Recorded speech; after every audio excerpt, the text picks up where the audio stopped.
La raccolta degli imballaggi tipo plastica viene effettuata una volta alla settimana.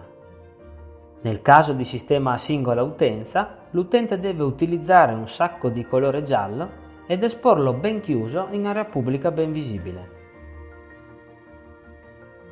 Nel caso di sistema isola ecologica condominiale, gli utenti possono innanzitutto conferire i rifiuti negli appositi cassonetti a disposizione, senza limiti di orario e di frequenza.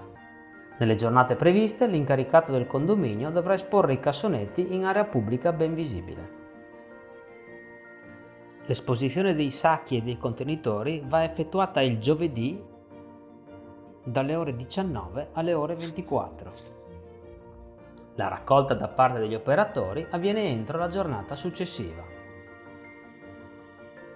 Gli imballaggi tipo plastica vanno conferiti all'interno di un sacco di colore giallo, ovvero nell'apposito cassonetto con il coperchio di colore giallo.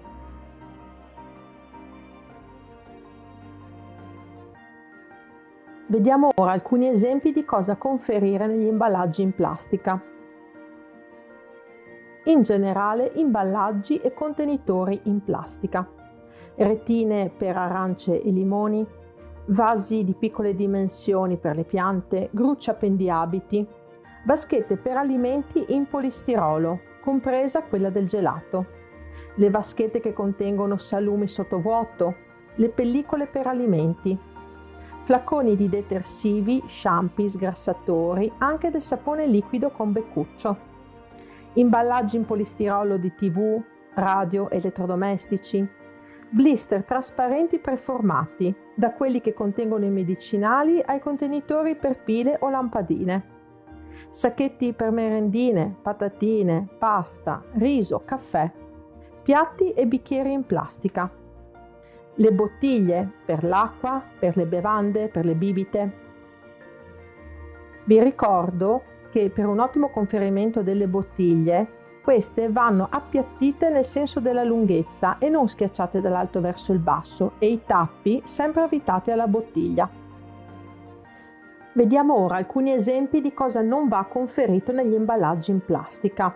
In linea generale, cose anche fatte di plastica ma che non rientrano nelle grandi categorie di imballaggi e contenitori, quindi per esempio gli utensili di cucina, spugne, imbuti, posate, cannucce, barattoli in plastica, oppure bacinelle, o tubetti di creme e dentifricio, spazzolini, rasoi, pettini.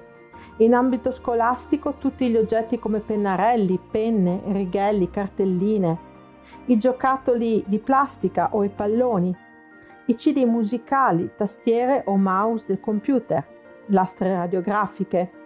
No anche a pannolini, siringhe, sottovasi o tubi per l'irrigazione. Una particolarità, abbiamo detto che le vaschette per gli alimenti in polistirolo potevano andare nella plastica, ma con unica eccezione: se hanno contenuto pesce no, perché neanche a livello industriale si riesce a togliere l'odore.